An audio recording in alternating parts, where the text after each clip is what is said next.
Welcome to True Heel Heat, the place where we use insider terms because we think we know what the fuck we're talking about, even though we don't. My name's Maxwell Jacob Friedman, and I'm better than you, and you know it.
Hello. It is me, your True Hill Phenom, SP3. We are live on the True Hill Heat YouTube and Twitter for AEWramble episode 58. Move along, nothing to see here. Reviewing the September 7th, 2022 edition of AEW Dynamite. I am here as per usual with the man of nearly 46,000 subscribers. You go to him for your TV and movie reviews, for your honest criticisms of Tony Khan, which I'm sure he has a lot of them after this past week, or he just feels vindicated. Either or, he is here. He is Jimmy Macram. Please, don't you all yell at once. It's quite all right. I don't need to be told how right I was and how I accept all apologies. I appreciate the sentiments. I'm sure I'll hear it from every single one of you. I'll wait.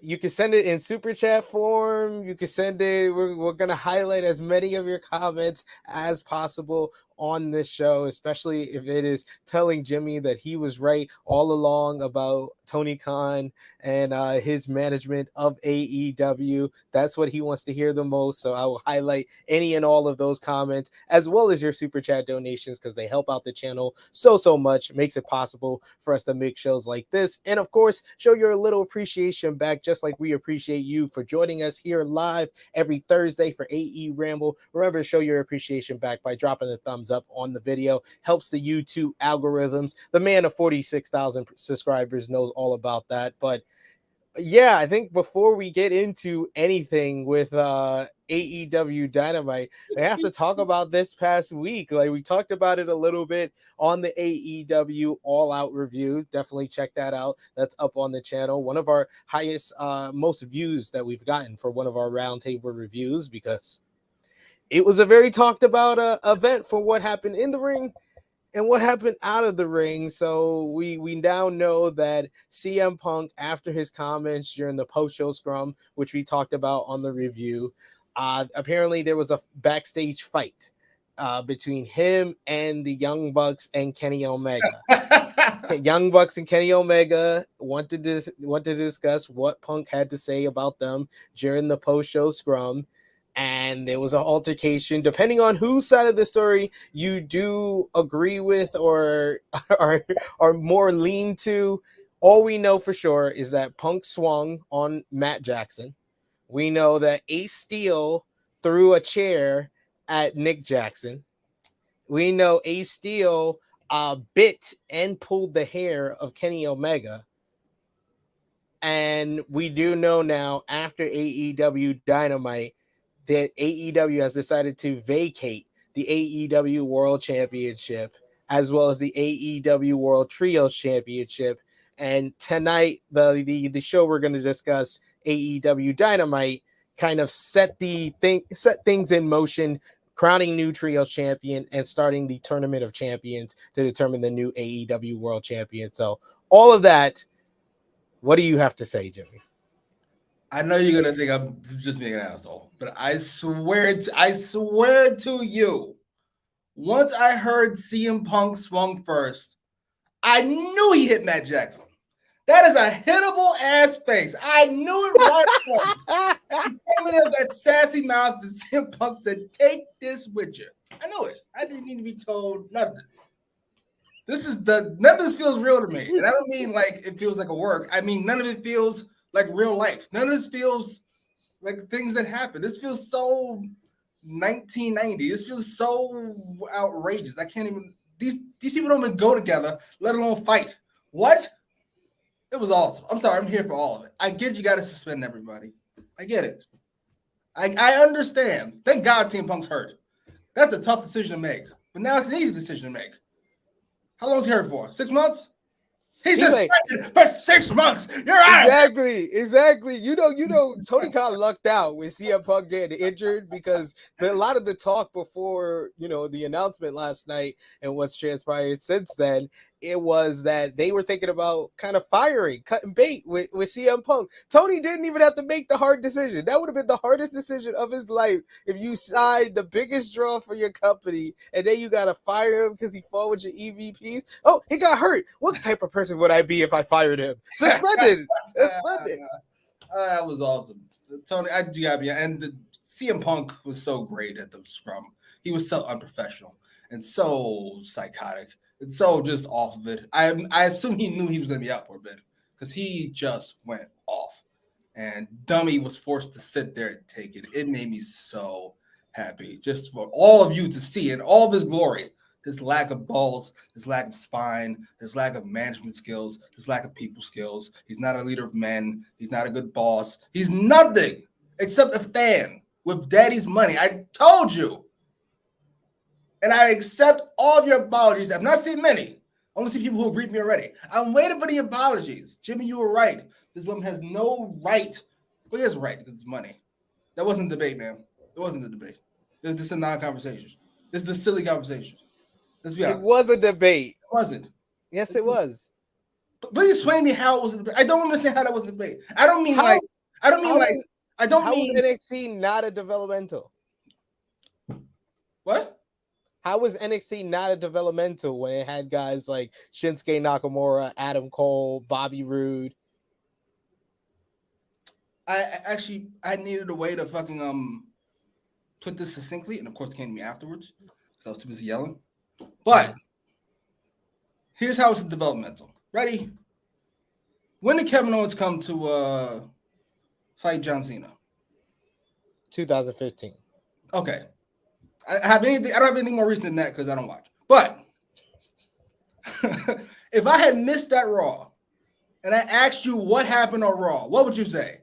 Kevin Owens was called up to the main roster. That's what you would say. This is not a debate. Enough of that. Instead, King is a psychopath. I have no interest in it. No interest in that conversation. It's a development. Period. Don't stop. How was Kevin Owens? Kevin Owens was in the developmental. He needed developing. You wouldn't say that. So they're not called NXT call-ups. You all don't call them that. I just want to make sure. I'm hearing it right. You all don't call them that. I didn't say we don't all call them that. That's what WWE trained people to call it that. When you then reverse the training and tell us that NXT is the third brand, then it changes. And then they're trying to change it back. That's what I'm talking about. Here's not my issue. I don't want to defend Triple H because Triple H is lying. He was either lying then or he's lying now. One of them was lying. They both can't be true. But I'm not gonna pretend like NXT is the equivalent of Raw SmackDown. That's what I'm saying. That's what I'm saying. All I'm saying. That's it. 2 + 2 is 4. We're not arguing whether that 2 + 2 is 4. We're just yelling at each other for no reason. That's all we're doing. Because 2 + 2 is 4. We should, mention that apparently from the story of the Young Bucks Kenny Omega side was that Kenny was trying to protect the dog Larry, and that's when Ace Steel came up behind him and started biting him. Yeah, he don't know fucking Kenny Omega like that. I don't know what he's about to do to that dog. Bite him, fuck him.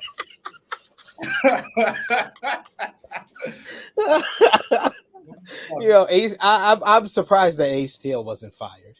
It sounds like he's getting suspended from. No, I know. I hate them. I know everybody's been dogging Ace Steel, and rightfully so. You can't be biting people. Hey, he's the out guy here. He is the John Laurinaitis. He's the fall guy. He's the fall guy. He's the John Laurinaitis in this situation. But here's what I'm saying. This is why I'm actually on his side more than everybody else's. Excusing the bite, because that's outrageous. But fucking, how many guys show up to your friend's locker room? Your friend swings first. It's on. I don't give a fuck what goes on from after that. Everybody's getting fucked up. Yeah. Who isn't CM Punk? It's like Steven Jackson. Ron Artest shouldn't went into the crowd. But now that he's in the crowd, he's surrounded by God knows how many people. It's time to start swinging. I understand that I would have your back if that happened to you, but at the end of the day, I also have a job. So and I only had that job because my boy got me that job and I was keeping him safe. So I was just trying to keep my boy safe and I messed up my job, my security. Yeah, it happens. That's what you get when you attach yourself to unstable, love you, CM Punk, unstable, consistently miserable people. Let's say Punk, but we can't pretend like he's not consistently miserable and unpredictable. Yes, these are all true. These are all true statements, ladies and gentlemen. But yes, a bunch of great comments here. I'll try to jump into a couple of them before we get into today, but remember to send those super chat donations and throw the thumbs up on the video. That always helps out so much. We got Annika who says, ninjas are losing a fight when he starts biting ninjas. To be fair, Ace Steel, at least at this point in his life, doesn't seem like he'd be much help in the fight. Start biting, start swinging chairs. Fuck. What you gotta do? He threw the chair. Poor Nick Jackson. I know. Poor Nick. That's the only bad part about it. Nick got caught. Fuck it. Sorry, Nick. Your beard was easier to see. My boy Blue says the audacity to just run up on it and bite him. The most devastating move in sports entertainment. What kind of trauma does fucking Ace still have where he even thinks it's acceptable to bite somebody? He must have got his ass whipped once because he did. Did Ace still grow up in like Jerry Springer or Jerry Springer? That's how Jerry Springer fights always happen. Someone gets bitten and the chair gets tossed around. That's how every Jerry Springer fight starts. We got Nick Jackson who says he didn't start swinging through, though he threw a fucking chair. Only weapon you should need in a fight is these fucking hands. No, because I don't know what Nakazawa was doing. I don't mean as me. I mean as Ace Steel. I don't know what Nakazawa was doing. I don't know what fucking Omega's doing. He's trying to save the dog. I don't fucking know that. Fuck that. As far as I'm concerned, it's 5-on-2. I'm biting. I'm throwing chairs. Everybody's getting fucked up. Apparently, Ace, he's asking how was Brandon Cutler a part of it? He was a part of the people that were trying to separate the fight. But that's the whole thing. If you're a producer, if you're a producer and you're also CM Punk's friend, I'm trying to pull my friend out of that. If I'm thinking about both roles and not one role over the other, I'm trying to pull him out of that and just get him away from this fight and defuse the fight, be a part of that. Because anyone who did that got suspended anyway. So if you're going to get suspended, at least make sure that you thinking about your job security and you feel like you did the right thing. Like, I was just getting Punk out of there. I mean, fair enough, but but I'm the only one doing that. We don't know that. All we know is that Kenny tried to save the dog. CM Punk is fighting two people, and now I'm holding him back. What kind of sense does that make? He's just getting held until he gets punched in the fucking thing. Fuck that. Go get him, champ. Okay. Say that your first move was to throw the chair so you could get room to pull CM Punk out. So you've taken care of Nick Jackson. So all you have to do is get CM Punk away from Matt Jackson, who obviously he has the one punch advantage on because he threw the first punch. With a fucking fucked up elbow. What an idiot. CM Punk should have started biting people. So outrageous.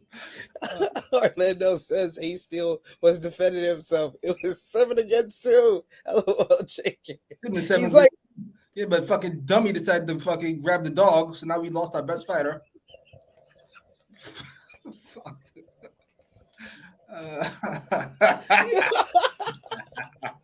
Did you see? My God. Did you see? Was that the Observer? No, it was SRS that posted the Young Bucks side of the story. We just tried to talk. We were very calm and collected. And then he hits me out of nowhere. You fucking lying cocksuckers. That was hilarious. I just wanted to talk. He hits me. Oh my God. He accosted me. I'm just a good old Christian boy. This was so great. It was so awesome. I'm sorry. Lovely. It was lovely stuff. I'm still, it's crazy because you're going to hear different sides of the story as this comes out. Like the legal department is involved in this now. And speaking of legal department, we have our legal department of True Hill Heat popping in to say hello. It's the Stad King. Stad King is here. What's going on, guys? I'm not here to talk about NXT. Don't worry. No? I just wanted to say that I think it was Brian Last, who is Cornette's co-host. He has his own news website, whatever. He's reporting, or he's saying that from what he understood or heard, it was Mega, their chief legal officer person, who went in there and got the dog, not Kenny. So there's already conflicting stories about who tried to save the dog. I am now even more on A Steel's side. That means Kenny Omega's hands were free. Fuck that. And the other thing is that what he's reporting is that Ace wasn't in the room at the time. He came to the room because his wife was there in the room with Punk. And when he got there, he had no idea what was going on. So he just thought something was possibly going to happen to his wife. So he jumps in there and starts trying to fight them because he doesn't know exactly what's going on. That's also his report. To everybody. He still has gotten such a bad rap from everybody. I'm right or wrong. He's been trashed by everybody. People making stupid signs. Fuck that. So we're never gonna know exactly what the hell happened. We're gonna have to do our first ever like True Hill Heat courtroom. We're gonna be the locker room court of AEW. Jimmy could be the judge. Since he's always judging Tony Khan, you could be the judge. And I would argue for the Elite. I will argue for the Elite. We know John's gonna argue for CM Punk already. So no, Punk. I mean, from my perspective, Punk was wrong for doing what he did at the media scrum, and because we don't know exactly what happened, I'm gonna assume that. I mean, he doesn't strike me as the guy who would just start punching the shit out of somebody. So I don't know. I want to know what was said beforehand. Let me say anything. Matt Jackson's face is enough to punch anybody. I mean, that's a fair argument. Does counsel for the Elite have a rebuttal about Matt Jackson's face? Well, Matt Jackson's face is due to people throwing sucker punches, because obviously when it's a fair fight and you're not going against a good Christian boy, we have seen what CM Punk does in a real fight. So that is all that's all I have to say about that. To be fair, I'm just amazed that Matt could actually fight anybody with how much his back has been hurting him for the past 6 years. This is true. He's been struggling. But thank you for that, Stack. We appreciate that. We finally have to get to this show, though. I think we've exhausted the story of the CM Punk and the Elite for now, as we get into this edition of AEW Dynamite. Do you want to let the people know where they can find you, Stat King? As always, you can catch me here on THH covering AEW Dark Elevation NWA Power on Dark Power. You can catch me on AEW Rampage Wrap-Up covering AEW Rampage with True Draw Josh. And tonight we will be hosting on THH Sports, myself, Romeo, I think JJ might be joining us, a watch-along for Week 1 of Thursday Night Football, Bills versus Rams. So come join us if you are a football fan as we kick off the season. That's all I got. Yes, subscribe over there, going live tonight. So no Blunt Impact, but you got True Hill Heat Sports with Stat King and the gang. Thank you for joining us, Stat King, and we're definitely going to do that courtroom drama on the CM Punk and the Elite. All righty, guys, take it easy. Later. All right, let's get into AEW Dynamite from September 7, 2022 from Buffalo, New York. Jimmy, what did you think about the Buffalo crowd? Oh my God. They made me forgive all wrestling fans with the way they treated Tony Khan. Good job. I apologize for the 25 years of shitting on you. Good job. I mean, we shouldn't waste any time. They did a quick recap of the awesome return for MJF from All Out that no one seems to remember because of all the drama we've already talked about on this show. And they moved directly to an address from Jimmy's favorite, Tony Khan. Yeah. Tony Khan is here with his address saying that following All Out, he was forced to vacate the World Championship and the Trios Championship. And tonight that we would see Death Triangle go against Orange Cassidy and the Best Friends for the World's Trios Championships. And regarding the main title, that we would get the Grand Slam Tournament of Champions with Hangman Adam Page versus Bryan Danielson, Sammy Guevara versus Darby Allin. And in the next round, the two guys with the bye was the first ever AEW World Champion Chris Jericho and the second and two-time AEW World Champion Jon Moxley. So what did you think about this announcement here? What did you think about the fact that there was no CM Punk and the Elite in the intro as well? They were taken out of the intro, not mentioned by Tony Khan during his announcement that he was vacating the AEW World Championship and AEW World Trios Championship. And what do you think about the decision to make new champions in these ways? The trios match is silly. Like, that's a possibly dumb way to crown the champions. But I'm going to give him kind of a pass because he's hamstrung, we'll say, by the situation. I actually do like the tournament for the big belt. That's actually a really good idea outside of Sammy and Darby being in it. Sammy in particular. Did he just drop some woman on the fucking head? I don't know. Sammy has naked pictures of him, or they engage in threesomes. I don't get this love he has for Sammy at all. He didn't drop anyone on their head. It was Ty who did that to Ruby. She did the kick. He was one holding her. Oh well, yeah. Guess you could say that. And then he just you know what? I'm gonna get into it. Like, enough of him. Tony Khan was booed. I was so happy and shocked because wrestling fans are usually fucking idiots. This time they had the right call. Good job. By the way, not mentioning Punk or the Elite, I get that that's probably a legal move, but you got to come up with something. You got to say something about something. I love that. You can't just show up and everything's different and not. We've already seen over the weeks with AEW that Twitter's not a real place. So the fact that you think all of us already know isn't the case. We don't already know what the fuck happened. Just invested 30 minutes in that CM Punk fucking Moxley match, and now nothing happened. All right. He could even made it quick and being like a backstage incident that transpired following the media scrum has caused me to vacate. And he didn't even have to say it was them. But I think that's better. That's better to give us A, B, and C instead of A and C. That's what he basically gave us. Yes, as he always does in all the storylines. You just skip a whole thing. You expect us all to know why. We're not going to talk about his part in the fucking media scrum. We're talking about WWE for some reason. And then goes into his Coke-like giraffe face. I'm not going to take this anymore. Take what, motherfucker? I don't understand what you just babbled about. Oh, man, that's Tony Khan for you. We got some of him on this show.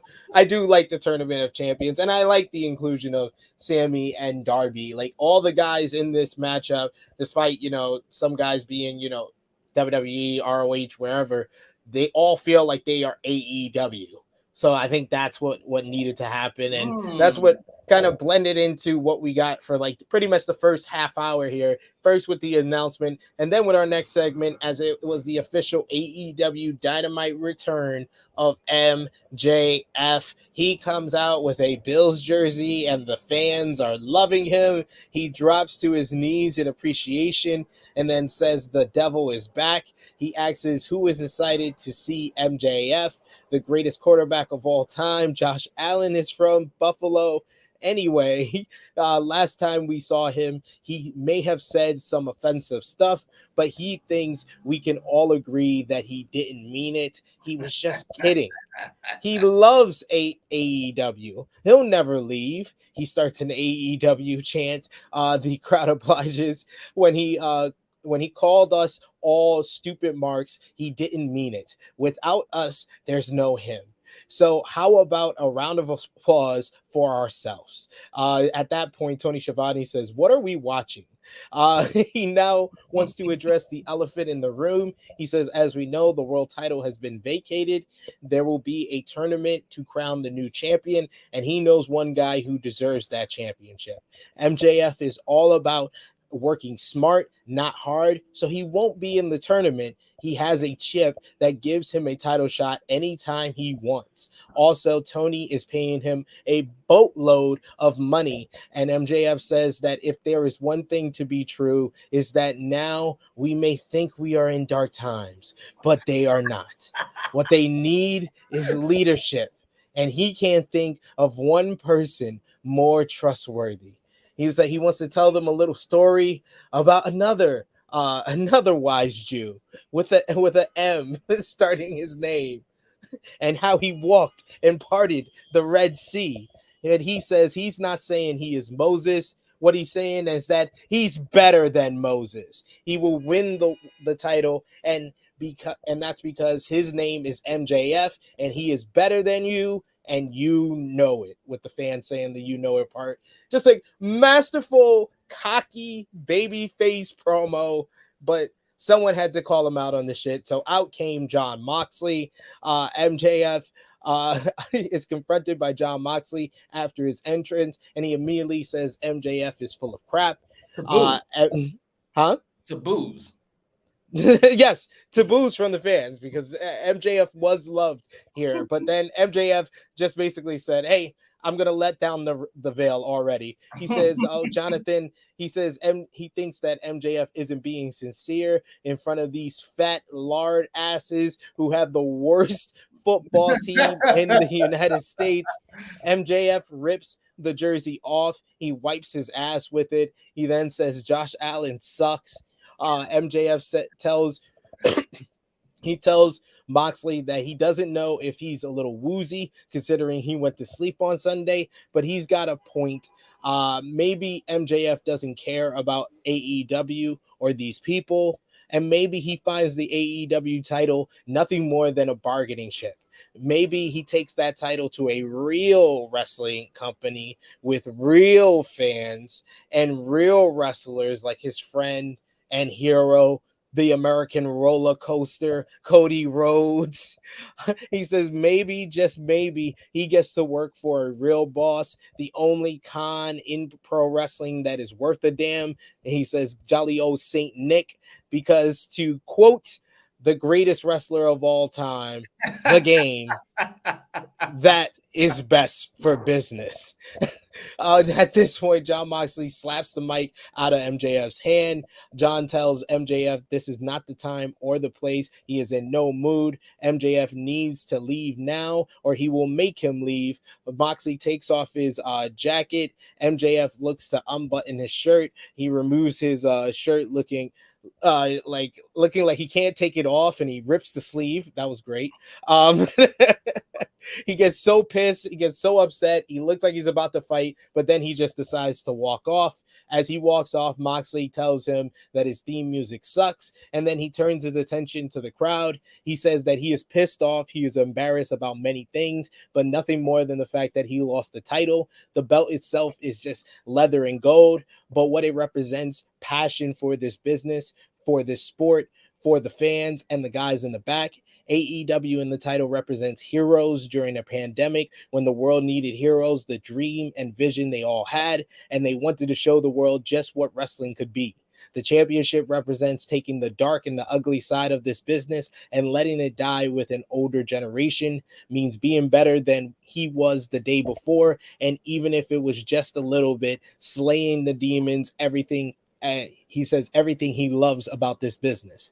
On Sunday, he lost. That's on him. That's his fault. He got pinned. He missed the game-winning shot. He was supposed to be on vacation right now, and until about 2 days ago, he was. But here's another chance for him: the tournament. A big rock to push to the top of the hill. Jericho, Danielson, Darby, Page, Sammy, hypes them all up. He says a hell of a task at hand. He was like, but winners, aces always want the ball when the game is on the line. He wants the ball, so he's going to take the shot. This isn't just time to win. This is not just the fourth quarter. This is time to be a legend. What a fucking promo from Jon Moxley. One of the best babyface promos from the guy that we say every week is the best babyface promo.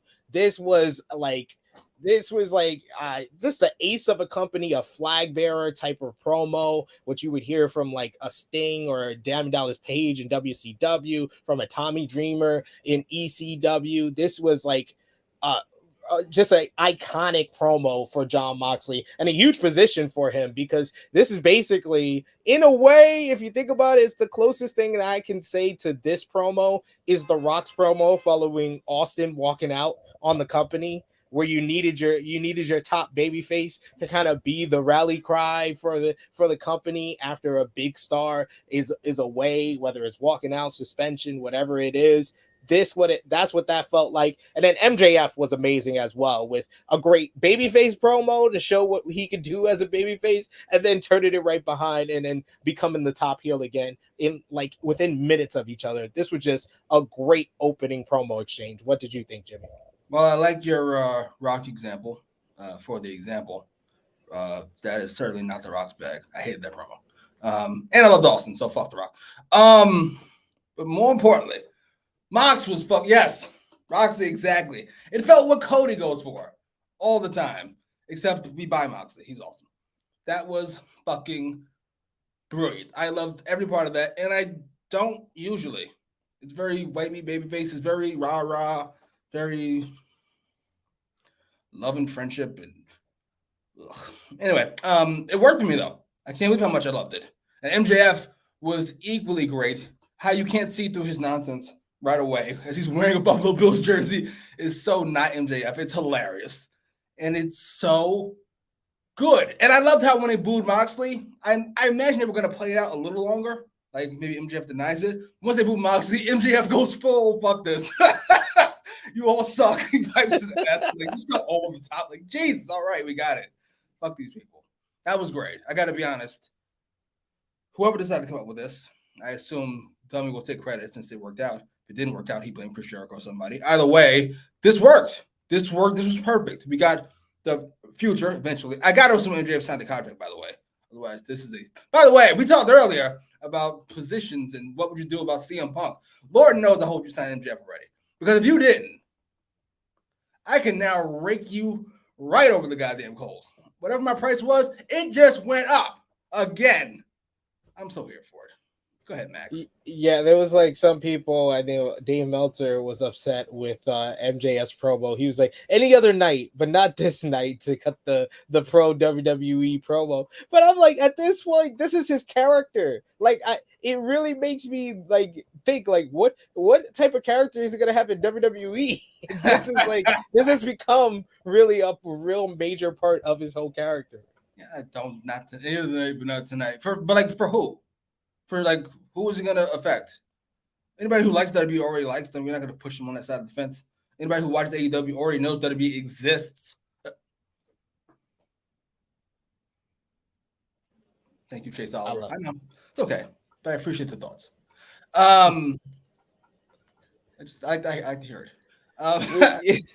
He was shouting out the super chat donation here from Chase Oliver. Thank you, Chase. Always appreciate that. Saying late to the party, but I am here to say Jimmy was right. Yes, the incompetence of Tony Khan. That's why I'm surprised you didn't make that the title of this week's show. A celebration of the incompetence of Tony Khan.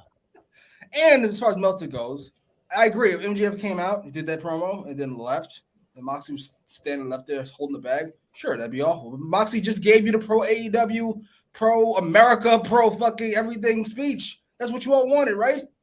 He's the good guy. AEW's the good guy, WWE, and MJF are the bad guys. I don't get what the issue is. Yeah, I respect it and love it. And instantly after this promo exchange, I was like, okay, this should be your main event for Full Gear, right? Like, but there is options within this tournament. I do like the way this tournament is planned out to go. What we can potentially get in the finals of this tournament at Grand Slam on September 21st. I want a couple of comments to feature here. Roxy echoing what Jimmy says, saying Mox's promo achieved what Cody couldn't. We got Annika who says, give Moxley the dang ball. If CHK didn't give it to Punk or the Elite, he wouldn't be in this situation. I'll say hindsight is 2020, but that might go down as one of the most awful decisions they've ever made. Because you had it right, Mox just squashed Punk. You're out of the situation. Yeah, you were good. It was like Mox low key was trying to save Tony. Because remember, that was Mox's idea to do the match early. He was trying to be like, yo, Tony, the situation is not looking good. I don't know if you've had a meeting or not, but this is what we should do. You want to sell tickets in Cleveland? Let me beat Punk. Then you can do Punk, chasing the title in Chicago. Works out great. If you want to go back to him, that's fine. Or you could just stay with me. That's up to you. But like, I would imagine Brian's got to beat Mox because Mox is about to go on vacation, right? Yeah, that's what I thought when I first saw the bracket. I was like, yeah, Danielson versus Moxley is what I want to see the most. Even though they did that at Revolution, that wasn't even. I don't even think that was like the peak of what they can get to.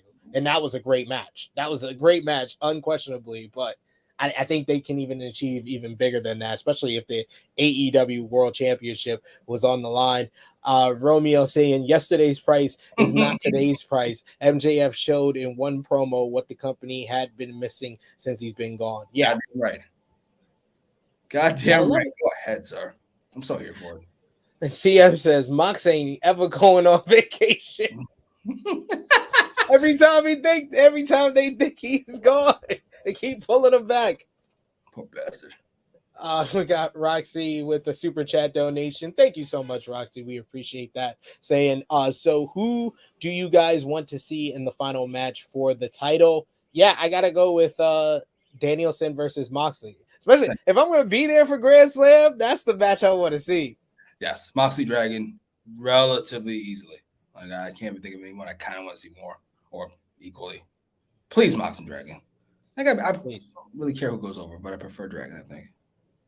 Yeah, I would like Dragon, especially if you do want to go with like MJF, even like once he cashes in this chip, if it's the next pay-per-view, Full Gear. Man, Danielson versus MJF, you could heat that up very quickly. Those are two polarizing characters just on paper. So that would be a great matchup. And you could save the Moxley and MJF, which I feel like is a better kind of contrasting characters you got the purest baby face, the ace of the company versus the top heel and the guy that's trying to go against the company. That sounds right. They do feel like Superman fucking Lex Luthor or something. They do feel like opposites. And you can do this whole thing if we're going to talk about Stokely and his whole gang that helped out MJF in the Casino ladder match. If that's the new faction warfare, move us away from this Jericho Appreciation Society Blackpool Combat Club. I think we've exhausted all these matches. You think?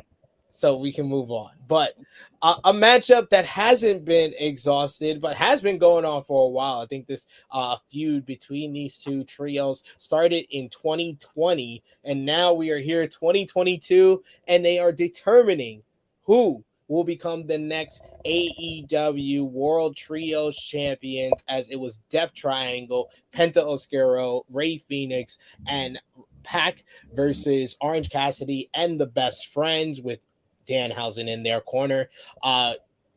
Best Friends worked together in this matchup, got the early advantage. launched Orange Cassidy into the air for a Tope Con Hilo. Orange Cassidy got a bunch of offense on both Lucha Bros, but Pac and the Lucha Bros got the advantage. Even after Danhausen tried to get involved, he gave a low blow to Alex Abrahantes and then tried to curse Pac, but Pac laid him out with a pump kick. After that, Orange Cassidy laid him out with the suicide dive. The match broke down, all bunch of nonstop action, balls to the wall type of stuff in this one. And in the end, it was the Death Triangle trio who hit a 3-way Canadian Destroyer on the Best Friends. And then Pac hit the Black Arrow on Chucky T to become 2-pack, 2 belts pack, Death Triangle, the AEW World Trios Champions. This was an awesome opener. I love this matchup. This is the type of stuff that I want from the Trios division and I expected from the Trios division. So I think that they made a good audible by going with Death Triangle in this one, because Death Triangle is probably the most established trio in All Elite Wrestling. Like Pure started there and they've kind of just grown together over the last 2 years. And I think that this is a good spot for Pac as well, because he's the first double champion in AEW history. So what did you think about the match and the decision to put the titles on Death Triangle? I thought for sure Best Friends would win. Thank God they didn't. Yes, all that. This is the right move. Trios belts are dumb, but if we're going to do them, Pac and company are the right call. It was a really good match, too. I always forget how good Pac is, and then he reminds me with relative ease that he's one of the best, 5-10 people in the world. And more titles for Pac means he might show up more. So yeah, we always need those reminders. I still put him in, even though I've seen some great matches on Dynamite, him and Omega, that Iron Man match is still one of the greatest in Dynamite history. So Pac, I'm all for the reminder. And I don't know, I put it in the top 5, that trios match from a couple of weeks ago with Death Triangle and United Empire. And the one with fucking Kip Sabian? Yes. Sorry.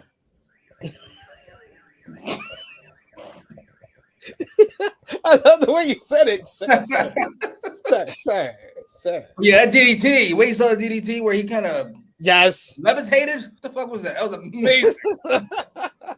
like he DDT'd his soul out of him. That was great. That was great. Yes.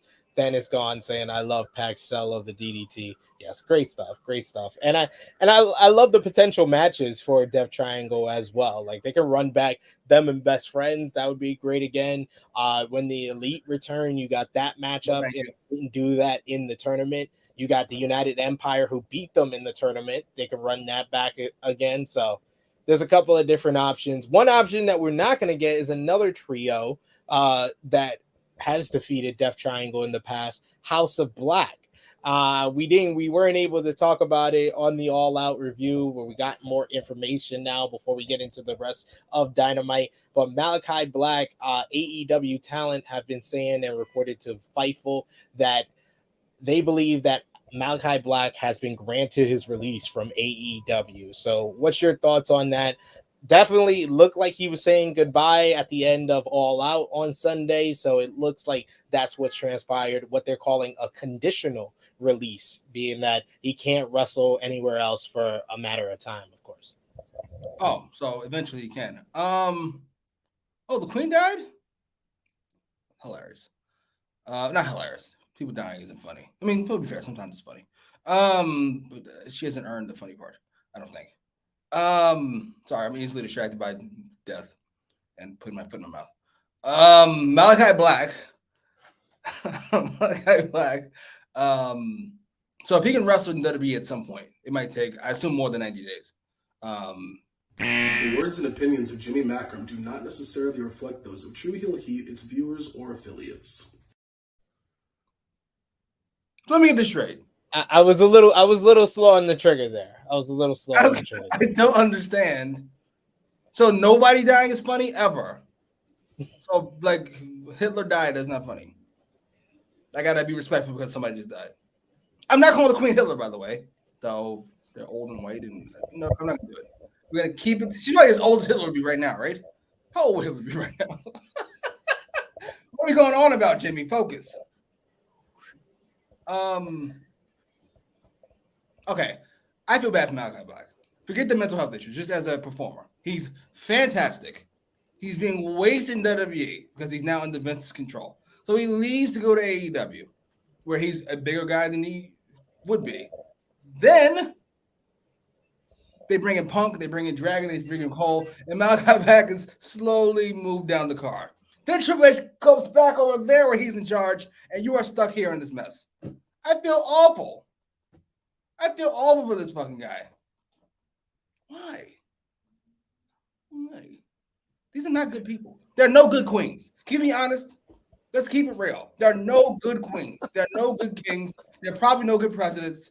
No good nothing. That's not how that works. People who want that much power are not fucking good people. The people born with that power are certainly not good people. Look at Tony Khan. It doesn't work that way. Anyway, I hope Malachi Black goes back to the E. You do too? Yes. He's being wasted here. I love Malachi Black. And I wanted, if it was like me, he'd be in this tournament. But he's wasted. Okay. I can't disagree with you guys. I wanted more from Malachi Black, but we didn't get it. So, yeah, you could say he was wasted during his time in AEW, I guess. And they're losing to who? Dark Order? What? See, that's what they call a segue. Speaking of Dark Order, Tony Schiavone was backstage with the Dark Order. Everybody is injured after this past Sunday, losing in the World Trios Tournament Finals, and that's the reason why they weren't in the matchup for the World Trios Championship. Silver is about to talk, but Andrade comes up to 10 and offers him a contract. Well, Jose does first, and then Andrade comes in with Rush. Uno grabs the assistant and tells him that Dark Order is not for sale, but Andrade says that he wants to speak to Preston one-on-one, but Silver says the only thing he'll be speaking to is his fist. So Jose was amazing. Jose was amazing. Lack of fear Order is hilarious. Hey, back up. He just starts hitting 10 with the paper. Like they held him up and say, "Don't touch me." This guy's awesome. I'm sorry. All that was great. I hope 10 comes too, by the way. So Me too. Take off the mask. Just be with Andrade. Is this name Preston Vance? Yeah. He looks like somebody he sounds like somebody who'd be a rich cunt. Please, Preston Vance? That guy definitely drives a Porsche and fucking date rapes college girls. I'm just saying. Wait, what? I'm just saying, not. The words and opinions of Jimmy Macram do not necessarily reflect those of True Heel Heat, its viewers, or affiliates. Not the person, the name. The name Preston Vance. He wears polo shorts. He drives his Porsche. His dad's a judge. Like, am I wrong? Preston Vance sounds like a good guy to you? I'm not talking about the person. I'm just talking about the name. Like, just the name in and of itself. Does he sound like a good person?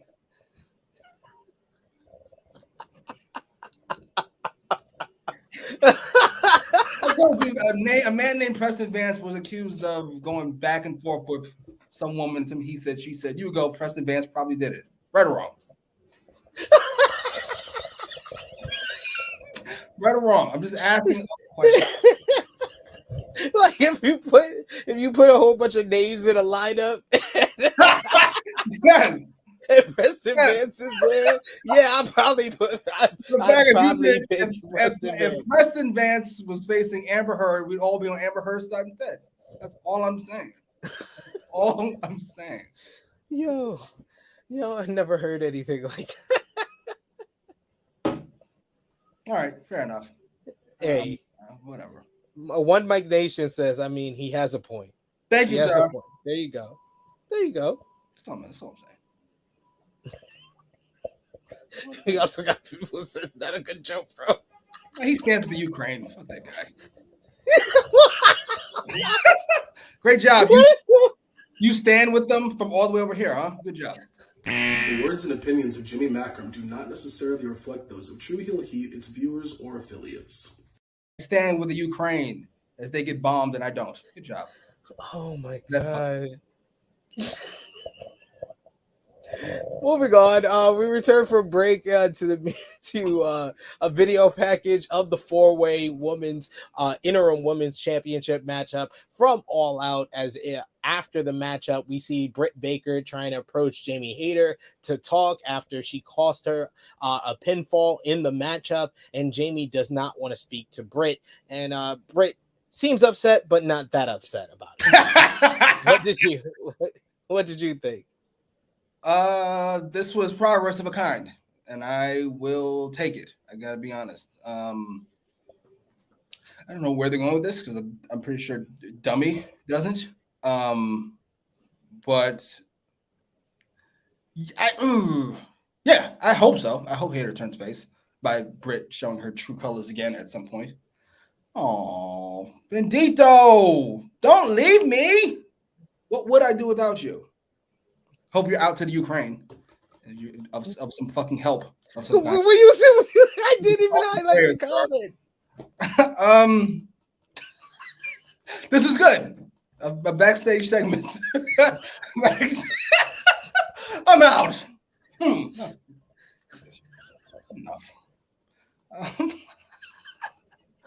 Why do I make enemies everywhere I go? I don't know. Why you do this? I don't know. This was great. I need more of this in my life. Simple backstage segments to fucking highlight the other half of your roster that have vaginas, sir. Stop being so afraid, dummy. Please do more of this. What we got next was a women's match in the first hour, Jimmy. Look at that. Slow progression. Breadcrumbs. As it was Penelope Ford versus the new AEW Interim Women's World Champion, Toni Storm. This one did not get too much time. I mean, unfortunately, Penelope Ford got some offense in attacking the arm of Toni Storm, ramming her into the steel steps, but Toni Storm quickly made her comeback, hitting Sweet Cheeks music, and then what was kind of an awkward looking pendulum DDT that they thought was a Northern Light suplex, but she turned it into a DDT to get the victory in this one. This one just went about just under 6 minutes, 5 minutes, 47 seconds. Much of that was in the picture-in-picture break at that, but it was a nice little sprint with Toni showing her speed and keeping momentum after All Out. What did you think? Toni Storm feels like a star. She dresses like a star. Her music feels like a star. She's just, if you say so. I mean, I still think she put the belt on Jamie, but you know what? Fuck it. This is the second best option at the moment. By the way, Thunder. Yeah, I can see that. Definitely should fucking watch what I say. I am speaking to the constituency. What was I say? Toni Storm after the pay-per-view, the scrum. Thunder Rosa says she's hurt. Ooh, maybe all that beef we heard about Thunder Rosa is true. The locker room is not a fan. I don't know. That was worrying because that was the one person I thought that she was still cool with. That's concerning. Well, not for me, for Thunder Rosa. I don't know what to believe. I'm not going to say anything. Yeah, it's better not to say anything. we can only go by what's been reported and what's been. Yeah, we know her husband will get on here and start yelling. So, sir, I'm just telling you what she said. You yell at Toni Storm. Don't yell at me. And ain't us making up the stories. We just report about it. We get a promo next, Vignette promo with Matt Menard and Angelo Parker talking about welcoming Hook to the real world after Hook defeated Parker for the FTW Championship. And then we get footage of Action Bronson helping out Hook after the matchup when he was jumped by 2.0. Bronson tells Parker and Matt not to ever in their life try and step up to Hook the way they did. Action warns them that when they come to Queens, they'll see him then. And Matt Menard says on the 21st, they're gonna get the taste. So Action Bronson and Hook versus 2.0. This is your star. We're gonna get. This is your future star. Huh? First Rampage Grand Slam. Hey, if you team up with a rapper, you're in good space with the company. That's very true. We know Tony Khan loves a rapper he probably doesn't listen to.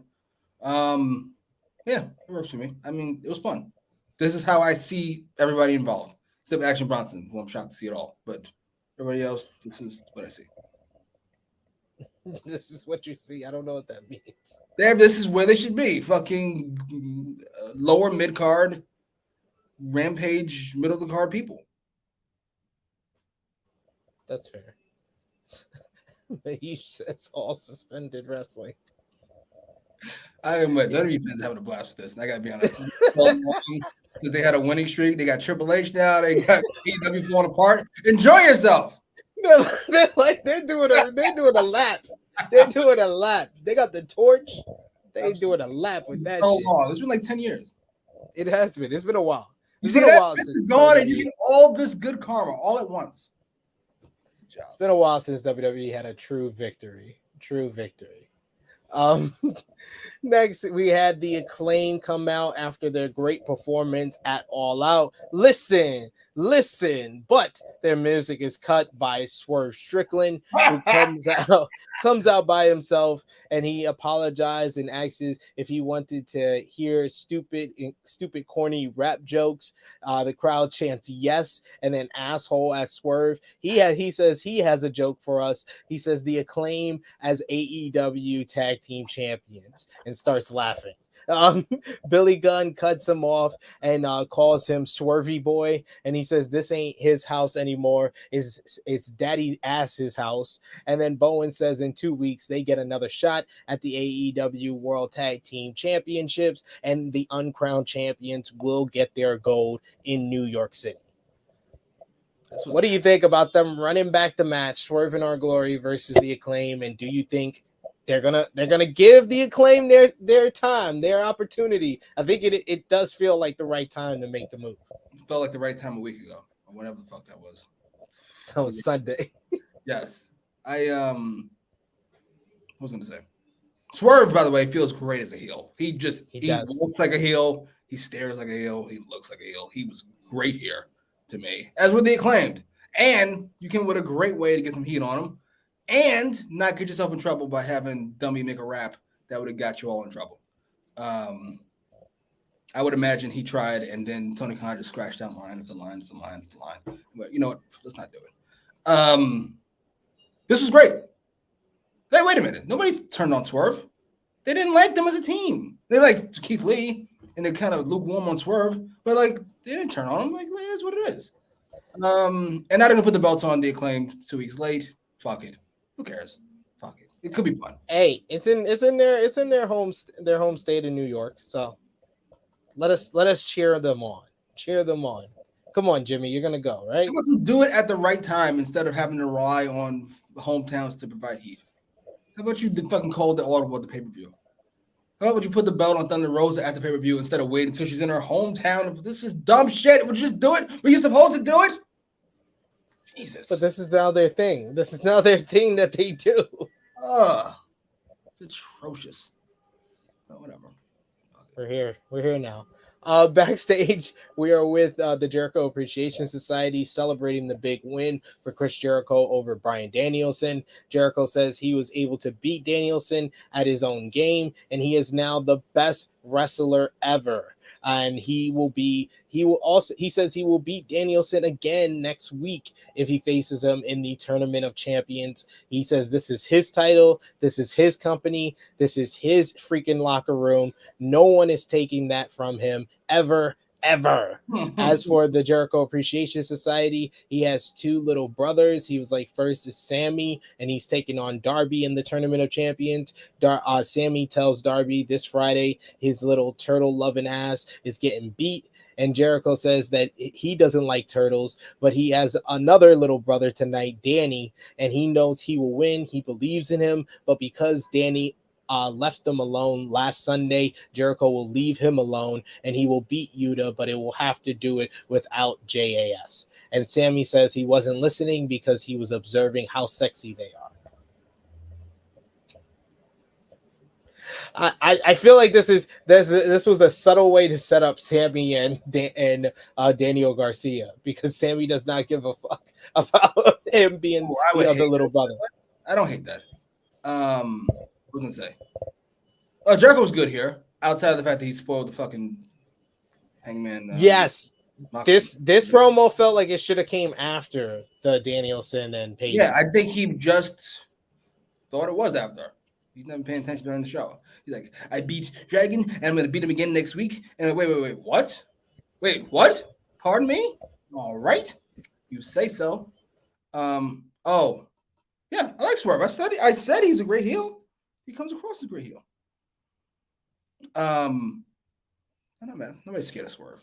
It'd be nice. I'm not getting channel trouble. What are you doing? I don't want Swerve to bite me or throw a chair. I just keep it clean. The words and opinions of Jimmy Macram do not necessarily reflect those of True Heel Heat, its viewers, or affiliates. You know what? Fair enough.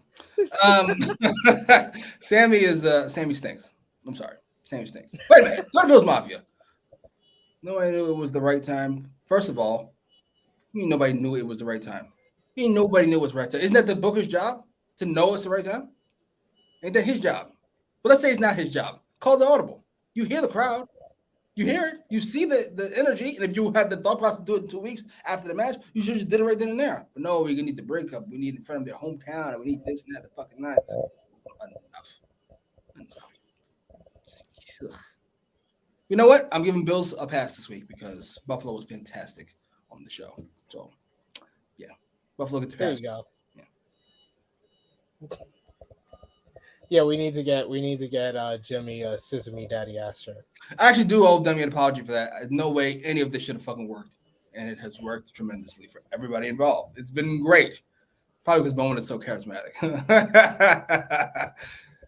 It's crazy. It's crazy. They're an Attitude Era act in 2022, and it works. It works. Next, we had TNT Championship up for grabs as Wardlow defends against Tony Nese.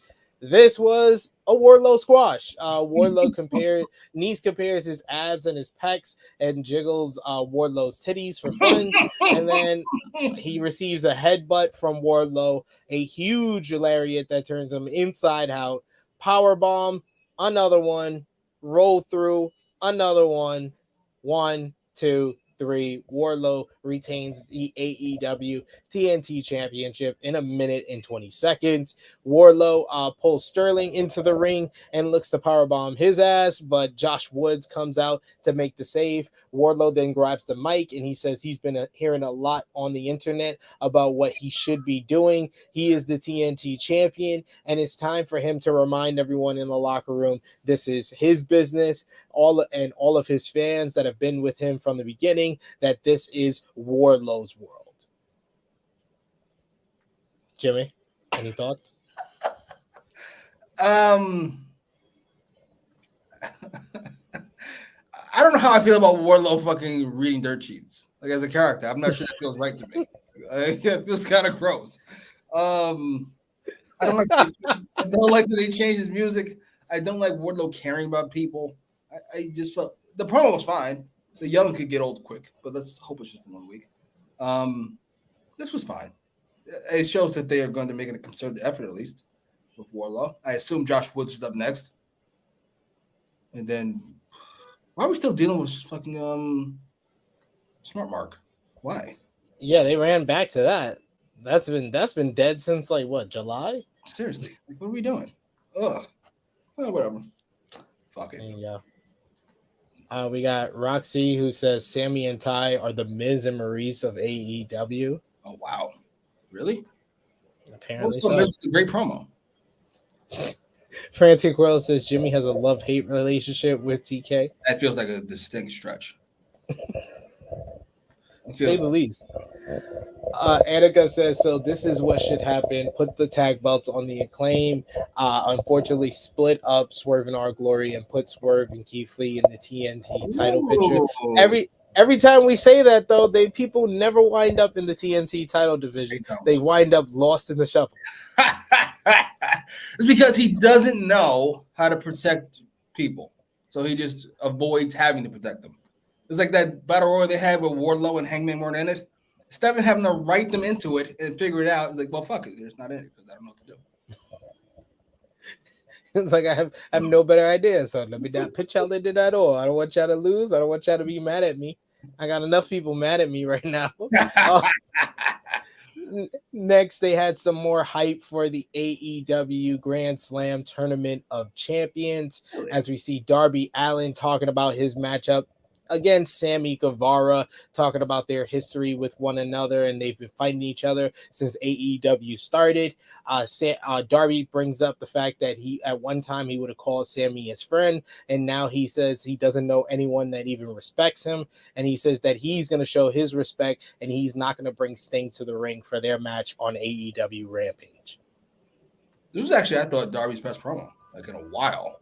He did good. I bought it completely. I doubt he'll win, but I fucking bought it. I liked it. I would have loved for him to win versus Moxley again. Anytime they face, it's like it's like one violent person versus the violent person's younger brother. Like the younger brother that's always trying to cause a mess while you're trying to bring your life together. Can you talk about how worthless this Sting Darby pairing's been? Like they're fine together, but it's done nothing for either one of them. Like Darby feels probably lower on the card than he did before Sting came. Darby always has a spot on the pay-per-view though, thanks to Sting. That's where it is now. He always has a spot. One of the pillars, he always has a spot on the pay-per-view. That's where we're at. Ain't that a fucking shame? Hey, How's your marriage going? He doesn't beat me. Well, that's fucking sweet. What? Oh, wait, what? Isn't that great? The words and opinions of Jimmy Macram do not necessarily reflect those of True Heel Heat, its viewers, or affiliates. It's an analogy. I appreciate that. I appreciate it. But yes, let's talk about the next match. Bryan Danielson going one-on-one with Hangman Adam Page in an AEW Grand Slam Tournament of Champions quarterfinal matchup here. The fans kind of were split at the beginning here. Some people for Bryan, some people for Page. Regal on commentary brings up that he does not know much about Hangman Adam Page. We get a knuckle on. Yeah, I know. I did love that little tidbit saying that's my, and then commentary bringing up that must be why Bryan Danielson doesn't have a good record against him. Great stuff. Great stuff. This was just as good as their first two matches.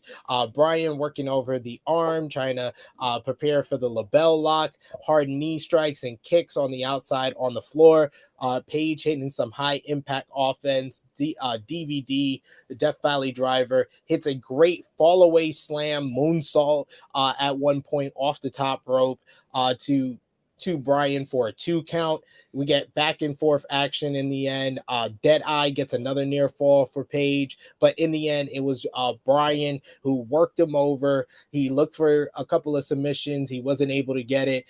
Page looks to set up the buckshot lariat, but Bryan avoids it and then gets the bridging O'Connor roll for the 1-2-3 to move on in the Tournament of Champions. This was just an excellent encounter. These two guys just have amazing chemistry together and always deliver. And this is the third match and probably the third time that I'm gonna probably give it like 4 3/4 stars, maybe higher after I rewatch it. This was just tremendous. These two guys are just like perfect opponents for one another. What do you think, Jimmy? It's so good. And I think it helps the Dragons to play pure heel when he faces Page. And he seems to have a blast doing it. I love this match. I thought about halfway through, this is going to be just as good as the first two. Though it feels different. I don't know how that's possible either. I loved it. And I love how this entire feud between everybody suspended revolves around Page. And Page is still here. And nobody else is. Go ahead, Hangman. How'd you pull that off? Good job. He was like, he got drunk. He was drinking backstage after his matchup, and he left early. That's the only reason why he probably wasn't involved. Congratulations to you. Let's not do that. I'm already in trouble. Think of a different example. I don't have a different example. Fuck it. Let's say something awful happened and you weren't there for whatever reason. I know all you have kids. I don't want to bring up anything like, yeah, that'd be nice. What the hell? Where was that going? I was like, gonna say, fine. Like, it was not me. Let's say somebody said it would be like being sick, like on that Columbine day, like that. So, Okay. yeah, for example, not me. Somebody else said this. You said not me. Somebody else said this.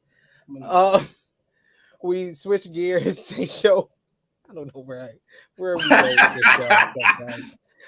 We see Jungle Boy Jack Perry talking about the fact that this was never about a wrestling match. He tells Christian Cage, to go ahead and get his little surgery. And when he comes back, Jungle Boy will take years off his life. He tells Luchasaurus that it's funny that he'd carry Jungle Boy on his shoulders because for 3 years he carried Lucha on his back. Maybe Luchasaurus was a liability and a joke. Maybe a giant anchor was released from his ankles. Sometimes you can move on from your past. Sometimes you have to destroy it. That was his best promo, I thought. God damn, Yeah. Good job. Look at JR. We've saved Jack Perry. He's going to change his name. He's got confidence. He's talking. I can never find the water bottle that fell over top. But before that, everything else before that and after that was brilliant. I loved it. And now we're going to do fucking Luchasaurus while Christian heals up. That's awesome. Yeah. I don't know about having Christian beat him so convincingly if he's going to be out with injury for a few months. I think it would have been okay if you would have even said that Christian's hurt and then Jungle Boy destroys him like that, and then he thinks Luchasaurus is coming out to celebrate with him, and then Luchasaurus turns on him. Ooh, I don't hate that. Because I feel like you got to put over the guy that's going to be here for the next 6 to 8 months. Well, that depends on whether or not Christian's going to be on TV. Because if Christian's going to be on TV, then I don't mind it. That's true. Bad insults. I'm here for it. Christian's great. Christian's so much fun. It's so over the top. We got Roxy who says good promo. Yes, indeed. See when I don't give you the disclaimer, like then I get not earned. See, it's so confusing with you guys wall out with me. Like you're always telling me I need to give the disclaimer when I don't. When I do, I was wrong. There's no winning here. Look at this. Look, Jesus. CM was right. That's all I know. She's the only one that said not earned. The only one. She gets it. We return to AEW, and out on stage is Stokely Hathaway and his goons. They are talking about what transpired, and Stokely says, I know there's a bunch of questions for the king of the ladder match, Stokely Hathaway. They toss him. They have some dude who's trying to cut him off and say that they're out of time, so his gang beats him up. He says that he can get knock the fuck out or knock the F out, which really takes the sting out of it because he didn't say fuck out. But this was a nice little just reminding us that this was the reason why MJF won the casino ladder match. But what about Lee Moriarty's hair, the green hair? Lee Moriarty's hair and his new fucking black teenager attitude he's got now. My man got kicked on the stage. He's like running up and down. He's laughing. He's putting his face into the camera. You know, this is how Tony Khan thinks black people act, so that's how we act. That aside, maybe that's who Lee Moriarty is. I don't even know. Maybe that's exactly who he is. Is he? I don't know. You guys know him. I don't. Is that who he is? And if so, it's fine. Yeah. Fine. Maybe that is who he is. Yeah. Maybe he was trying to be something else by being a good guy. Maybe he's just a funny, fun-loving guy. Like if I saw Booker T for the first time, why you got the brother acting like that? Then you see Booker T like, oh, that's why. that's what Booker T acts. Gotcha. I gotta be honest, this group is very unimpressive about MJF. It's a little concerning, actually. Like they should never be about MJF. They look like a bunch of bums, like that fucking 2008 Lakers team. Without Kobe, was like, ugh, that's kind of.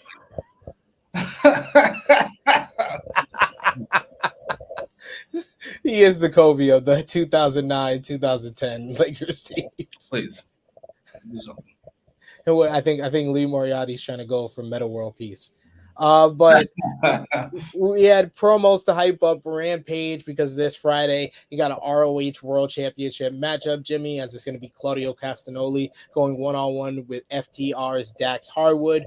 Both talk about the importance of the ROH World Championship, and Dax Harwood talks about how people are counting him out because he's a tag team wrestler, but he's out to prove himself and win the gold. What do you think about this matchup? And would it make you watch Rampage? No, full stop.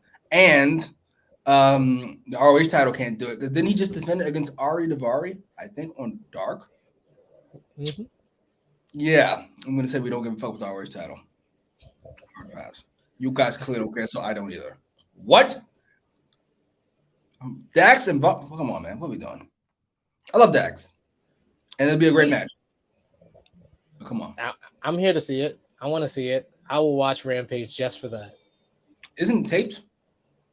Yes, it is. I might spoil it for you if I get the chance. That's so mean. We had the main event next. West Side Gun finally gets the attention he's been wanting. He gets shouted out. He gets his performance on stage at AEW, performing the Dragon Slayer, Buffalo's own Daniel Garcia in West Side Gun's hometown of Buffalo, New York as well. They talk about the pure rules as Garcia comes out with West Side Gun. And then his opponent, of course, is the ROH Pure Champion, Wheeler Yuta. This one was kind of a great follow-up from their last match at Death Before Dishonor. This is more of like the technical wrestling starting out, and then it gets more physical as time goes on. They had a great exchange of German suplexes, each man rolling off like two, and then it getting reversed, the other hitting two, then it gets reversed, the other two hits two, back and forth. It ended with Daniel Garcia hitting a big German suplex off the top turnbuckle. We get a great strike exchange with the two men slapping the crap out of each other. And then in the end, it was Daniel Garcia looking for the Dragon Tamer, while Yuta was looking for his different Blackpool Combat Club taught submissions, whether it was the Bulldog Choke or the label lock or the crossface. But in the end, Daniel Garcia grounded Wheeler Yuta, got the Dragon Tamer in, kneeled back, and got the submission tap out win to win the ROH Pure Championship. After the matchup, Bryan Danielson comes down to the ring, and it looks like he's getting angry. He looked very angry when he came out, but he instead tells Wheeler Yuta to shake hands with Daniel Garcia. He takes the Pure Championship from Garcia and puts it around his waist, and then shakes hands with the new ROH Pure Champion. And then we see Chris Jericho come out on stage looking shocked and looking like he'd just been cheated on by his lover, as Bryan Danielson celebrates the win with Daniel Garcia to close the show ahead of Bryan Danielson versus Chris Jericho next week on Dynamite. So what did you think about the Pure Championship matchup, Yuta versus Garcia, as well as this post-match? Match was fine. Listen, let me be nice because I know all you guys love them, but this was fine. It was good even. I could have had this before the Hangman match because this didn't compare to that. This was kind of a bore compared to that, quite frankly. But it was fine, and the right guy went over. And I love the post match. Post match was really good. Usually, I don't like seeing Jericho more than once a night. But he was great. His facial expression was like, what the fuck is this? He came home, found his wife in bed with, I don't know, his sister or something. That was a great face he made. What?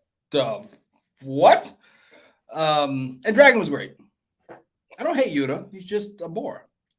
So he's got a great face. He's got a great kind of old man face. Like when he gets old, he'll look like he's sick. He's already looks like he's sick of everybody's shit. I love Yuta's face.